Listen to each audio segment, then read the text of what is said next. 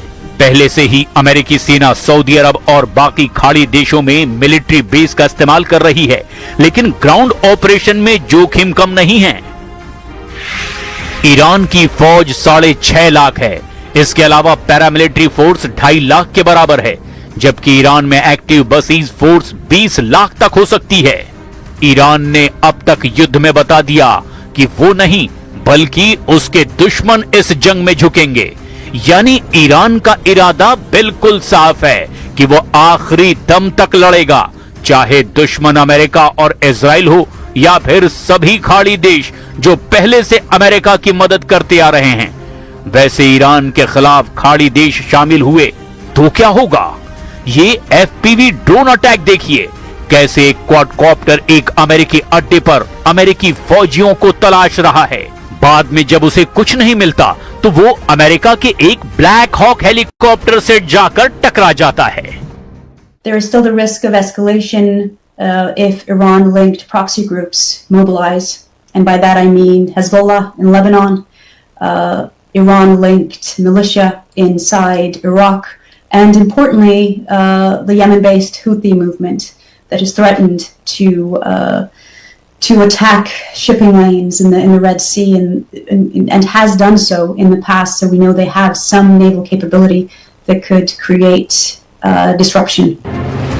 इस युद्ध में तुर्की पर भी सबकी नजर है और एर्दोआन ने अरब देशों से तो कहा है कि वो इस युद्ध में शामिल ना हो।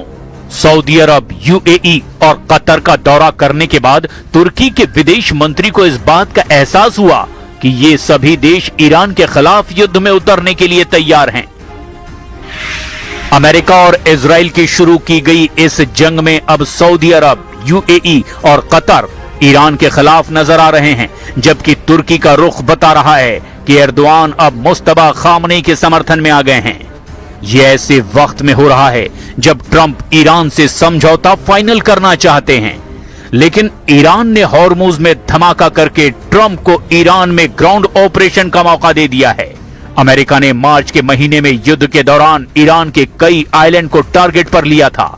तब ट्रंप खार्ग और खुजेस्तान में हमला करने के ऑर्डर दे चुके थे। अब बस ट्रंप को इसका फैसला करना है कि हॉर्मुज धमाके का जवाब वो कैसे देंगे। उधर इस मुकाबले के लिए ईरान ने तैयारी पहले ही पूरी कर रखी है। ईरान के स्पीकर मोहम्मद बाकर कालिबाफ ने कहा कि ईरान अमेरिका की हर हरकत पर नजर रखे हुए है। अमेरिका की फौज की गतिविधियां देखी जा रही है। अमेरिका के सैनिक ट्रंप और नेतन्याहू की गलत फहमियों का शिकार बनेंगे। ईरान का इम्तिहान लेने की कोशिश ना करें ट्रंप। युद्ध की शुरुआत अमेरिका और इजराइल ने की, लेकिन इस जंग में ईरान लगातार बढ़त बनाए हुए है। ट्रंप की धमकी एक तरफ, ईरान का लड़ाका जज्बा दूसरी तरफ। ईरान बता रहा है कि जून 2025 का पलटवार तो ट्रेलर था, असली पिक्चर अब देखने की बारी आ चुकी है और ये पिक्चर ईरान ने अपने सरकारी टीवी चैनल पर कई बार दिखाई है। स्टूडियो में मिसाइल देखकर हर कोई हैरान है। दर्शकों के बीच मिसाइल दिखाने का क्या मकसद हो सकता है? ये मिसाइल तो लॉन्च पैड पर होनी चाहिए थी। पहली है फतह मिसाइल और दूसरी है खैबर शिकन मिसाइल। ये दोनों मिसाइल इजराइल को काउंटर करने के लिए तैयार की गई है, लेकिन एक तीसरी भी मिसाइल है जो खाड़ी में अमेरिकी अड्डों को काउंटर करेगी। ईरान ने अपने इन सभी बहुत ही खतरनाक मिसाइलों को साफ साफ दिखा दिया है, तो कुल मिलाकर हैं ये 3 मिसाइल। पहली है फतह हाइपरसोनिक मिसाइल, दूसरी है खैबर शिकन मिसाइल और तीसरी जुल्फिकार मिसाइल। अब इन मिसाइलों को दिखाने का सिर्फ एक ही मकसद है और वो है ईरान के आसपास मौजूद अमेरिकी सेना और उसके अड्डों को तहस नहस कर देने का इरादा। साथ में इजराइल पर ऐसा हमला जिसके बाद नेतन्याहू फिर कभी ईरान के खिलाफ लाल आंख दिखाने की हिम्मत ना करें। मुस्तबा और उनके कमांडरों ने सिर्फ इजराइल को डराने के लिए बहुत बड़ी तैयारी कर ली है और अपनी सबसे भयानक मिसाइलों का बंदोबस्त अमेरिकी फोर्स से जंग के लिए किया गया है।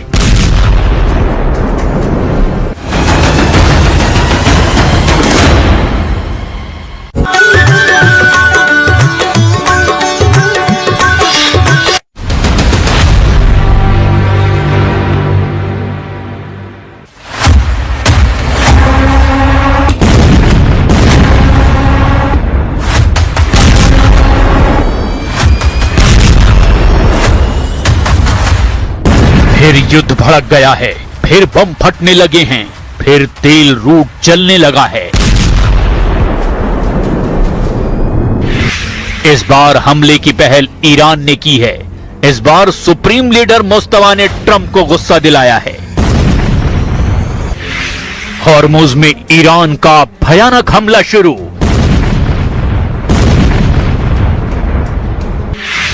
तेल के जहाजों को जलाने लगा ईरान। ऑयल रूट के चोक पॉइंट पर फंसे ट्रंप। 11,000 लाशें देखकर डर गया अमेरिका।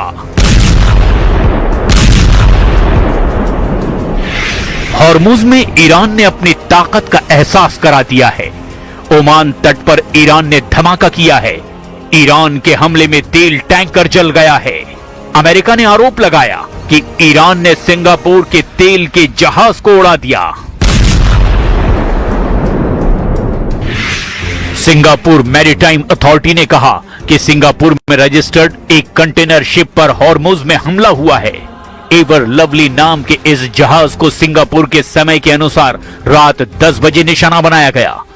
बयान में यह भी कहा गया कि जहाज पर मौजूद सभी 21 क्रू मेंबर की जान बच गई है।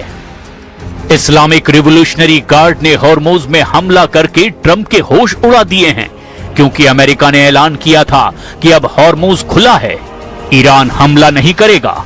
लेकिन जब हॉर्मुज की जगह नए रास्ते से तेल सप्लाई की जानकारी ईरान को मिली, तब से सारे समीकरण ही बदल गए हैं। अमेरिका से डील के बाद हॉर्मुज पर कब्जा बरकरार रखने और टोल वसूली करने के लिए ईरान ने एक्शन ले लिया है। जिस हॉर्मुज स्ट्रीट को दुनिया तेल की लाइफलाइन कहती है, उसी हॉर्मुज को अब ईरान अपना नया एटीएम बनाना चाहता है। इसके लिए ईरान तुर्की मॉडल को अपनाने की तैयारी में जुट रहा है।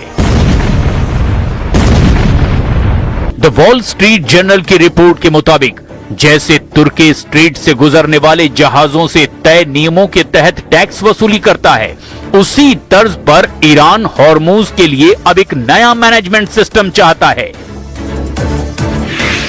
ईरान चाहता है कि हॉर्मुज से गुजरने वाले जहाजों से सुरक्षा, नेविगेशन और पर्यावरण सेवाओं के नाम पर शुल्क लिया जाए।